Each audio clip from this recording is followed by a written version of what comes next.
Hello বন্ধুরা, তোমরা যদি কেউ মায়াপুর ইস্কন মন্দিরে দর্শন করতে চাও তাহলে আমার এই ভিডিওটা পুরোটাই ওয়াচ করো, তাহলে বুঝতে পারবে। আমি এখন চলে এসেছি মা বিষ্ণুপ্রিয়া হল স্টেশনে।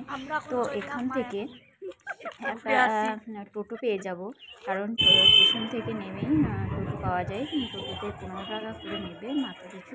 তো টোটোতে চাপার পর তারপর নেমে পড়লাম বিষ্ণুপ্রিয়া হল ফেরিঘাটে। তো এখানে 10 টাকা টিকিট করে নিলাম লঞ্চে যাওয়ার জন্য।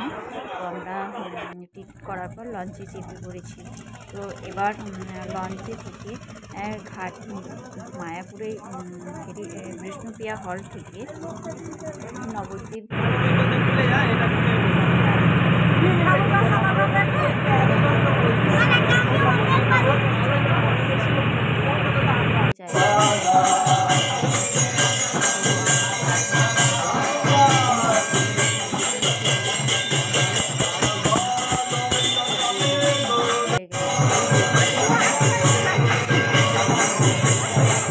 মন্দিরের দর্শন পেলাম। তো ঢুকে পড়লাম।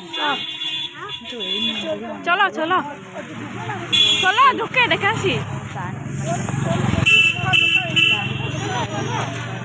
তো অনেক রকম ঠাকুর আছে, দর্শন করতে পারো। তারপর চলো তোমাদেরকে আরও মন্দির দেখাচ্ছি। এটা একটা শ্রী চৈতন্য দেবীর মন্দির।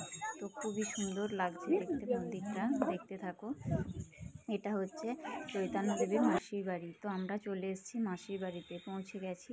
তো এখানে মন্দিরে দর্শন করে নাও যে যে দেখতে চাও। তো খুব সুন্দর একটা ফুলের বাগান আছে এখানে। তো সবাই এখানে প্রণাম করছে দেখো। তো আমিও চলে আসলাম প্রণাম করতে। আমরা এখন চলে এসেছি মায়াপুর। তো বন্ধুদের ব্যাপার, চৈতন্য দেবীর মাসির বাড়ি। আমাকেও তাদের পিছু এই দেখো আমাদের সব চলো তোমাদেরকে বন্ধু বান্ধবী দেখাবো। তো সবাই একবার হাই করো।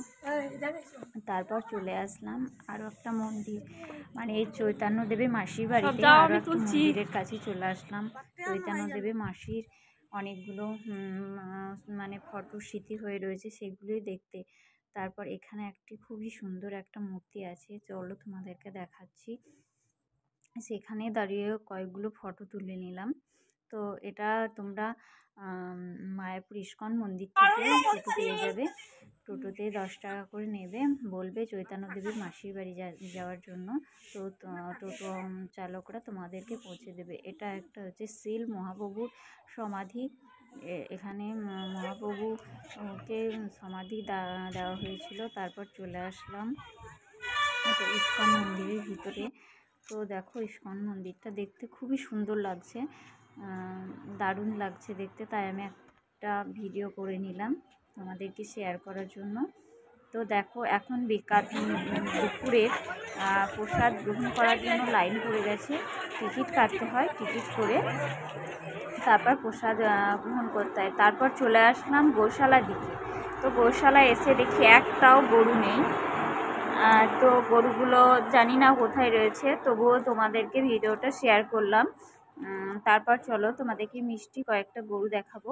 তো খুবই সুন্দর মিষ্টি দেখতে। আমিও গরুর গায়ে একবার হাত বুলিয়ে দিলাম। তো দেখো এরা দুজন মনে হচ্ছে যমজ, খুবই সুন্দর। তো আমাদের বন্ধু বান্ধবগুলো সব হাত বোলাচ্ছে। তোমরা চাইলেও গরুদের গায়ে হাত দিতে পারো, কিচ্ছু করবে না, কোনো বদমাশি করে না। তো চলো গৌশালাটা তোমাদেরকে দেখিয়ে দিলাম। তারপর চলে আসলাম কুন্দন থিয়েটারের দিকে। তো আমরা টিকিট কেটে নিলাম, এক একজনের 75 টাকা করে টিকিট নেয়। টিকিট কাটবে, তারপর তোমরা থিয়েটারে ঢুকতে পারবে। চলো থিয়েটারটা তোমাদেরকে দেখাচ্ছি। আর ভিতরে ছবি তুলতে বারণ আছে, তাও আমি কয়েকটা ভিডিও করে নিয়েছি তোমাদেরকে শেয়ার করার জন্য। তো চলো এখন আমরা ভিতরে যাচ্ছি থিয়েটারের। তো চলো দেখাই যাক। আমরা বসে পড়লাম। তারপর থিয়েটার এখনও শুরু হয়নি, এবার থিয়েটার শুরু হচ্ছে। তো দেখো খুবই সুন্দর লাগছে। তোমার মনে হচ্ছে যে কোনো জিনিস মাথার উপরে টিভি চলছে, এরকম একটা বিষয়। বায়োস্কোপ মতো খুবই সুন্দর, দেখতে পারো চাইলেও। চলো তোমাদেরকে আরও অনেক কিছুই শেয়ার করছি। অনেক রকমই আছে, মানে এখানে কৃষ্ণের সব কিছু কথা এই ক্যাসেটটাতে দেখানো যাবে। মানে অনেক কিছুই আছে কৃষ্ণের জীবন কাহিনী নিয়ে, অনেক কিছুই কথা। আজকে ভিডিওটা শেয়ার করলাম। ছবি তুলতে বারণ করেছে, তাও তোমাদের ছবি তুলে আমি দেখাচ্ছি। খুব সুন্দর লাগছে থেকে বেশি কিছু বায়োস্কোপ যাকে বলে সেটাই বায়োস্কোপ। তারপর চলো তোমাদের মন্দিরটা একটু দর্শন করে নিই। তো দেখো খুবই সুন্দর লাগছে দেখতে। মন্দিরের ভিতরে